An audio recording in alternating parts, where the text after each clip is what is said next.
Today we're going to do a very speedy run through along the Fremantle foreshore just to show you what this touristy trap is like. And we're going to have a look at a couple of cafes along the way. We're not actually going to go in, we're just going to have a look at the bike parking and actually also a portable sauna, which was pretty weird. Now what we're doing now is we've crossed over the Swan River on one of the bridges, and this is one of the ways you can go south. There's a magic paint bike lane on the road. It's not too bad because the traffic isn't moving that quickly, and on this particular day there wasn't a heck of a lot of it. And then you eventually reach this point where you're onto a shared path, and it's like this all the way to a surf club down the end a couple of kilometres away. And I'm doing this speeded up because otherwise we'd be here for half an hour. This is tourist trap number one. This is kind of around the fish market or fish wharf, fisherman's wharfs, whatever you want to call it. Never been here. I was really surprised to actually see this beach set up with these benches when I got here because I had no idea this was here, and didn't go in. But I did notice they had an abundance of bike parking, and obviously quite a few people had shown up on bikes because this particular bike rack was what I'd describe as a mayhem of bicycles. Try and count how many bikes were rammed into that particular rack. So we'll just keep on going south, and this shared path follows the railway line. It's a single track now, and I think they only run touristy trains along it every now and again. I've actually been on that, big wheel thing years ago with the kids.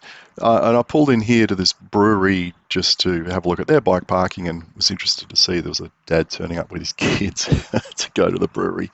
Not quite sure what that was all about. On the right here, it's kind of all light industrial and sailing clubs and boat storage and all that kind of thing. It's really nothing there to interest you, to stop for, but it's just a really pleasant ride down this path all the way to the end.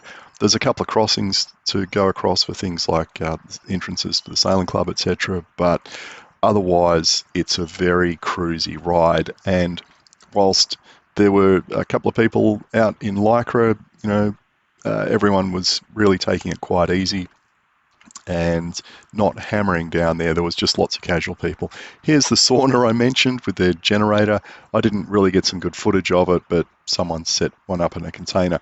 Now the path ends at that point, and what I did is I just ducked across into this little villagey section here because I saw some bikes out the front of what looked suspiciously like a cafe. So I thought I'd come over and have a look. And yes, there was indeed some bike parking, although it was pretty crowded. 3 bikes was about all it could take. And I went in and had a look, and it was kind of coffee and chia seeds, if you know what I mean. Interesting artwork on the wall. And anyway, I then walked another 20 yards up the road to this nursery because, again, I could see bike parking out the front. And it just goes to show that all sorts of different businesses have got bike parking, and in this area, because it's kind of a bit alternative, it does get use. There's no doubt about it. There's a beach right in front of us here, and I actually know some people that live down here, and what they do is they just ride their bikes down to the beach. It's kind of barefoot or thongs, towel over the shoulder, no helmet, just wearing your bathers, because they're only riding less than a kilometre from where they live on the footpath with the kids. Very casual kind of stuff. So this is not a high-speed path, although it's a nice wide shared path. On a nice sunny day like today, it gets skateboarders and parents with prams and parents with little kids on bikes and e-scooters and people on mobility walker Zimmer frame thingies. You just put your tourist head on and you go slow, take it easy, and just enjoy the sights. Another cafe here. This one looked a little bit more upmarket. And of course, what do we find over the side?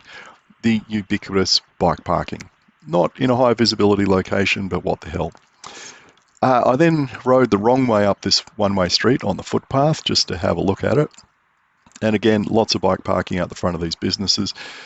I haven't been down here in years, but eventually I got on the road properly. There's things here like high quality secondhand bookstores, record stores, some interesting cafes, funky little clothes shops, pubs, a would be a nice place to just cruise down here and park and have a walk along and, see what's there. Very, not too touristy at all, but, you got to watch for that thing. Anyway, this is the other way you could do this. There's another shared path that runs along this car park, and this is, that's the loop closer to the Fremantle Harbour. You could see on that map there. It's a bit of a shocker when you've got lots of cars parked at the ferry terminal there, because that's where people catch the ferry to Rottnest. So they come down, park there, take it over for the day or the week, whatever, and then come back. Here we are. We're just going to zoom over the Fremantle Bridge on this extremely narrow path and pop out on the other side, and I'll just show you how this shared path, along with this horrible crossing of this 6-lane road, you eventually end up on the shared path that takes you all the way to the Perth CBD. It's about 20 kilometres of high quality shared path that runs along the railway line. You just got to do this crossing through this maze here at North Fremantle train station, and we're on the path, and boom, off we go. You can go non-stop to Perth. Fantastic. Now here's just some snippets of the kind of cyclists I saw on the day. You can see there's some lycra, there's families, there's baskets, there's kids. There's the whole range of people that, use this kind of path. So,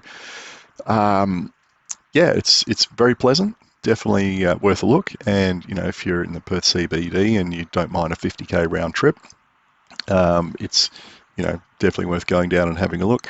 Where you go for coffee when you're there, I have absolutely no idea. I might check out a few of those cafes and provide some recommendations.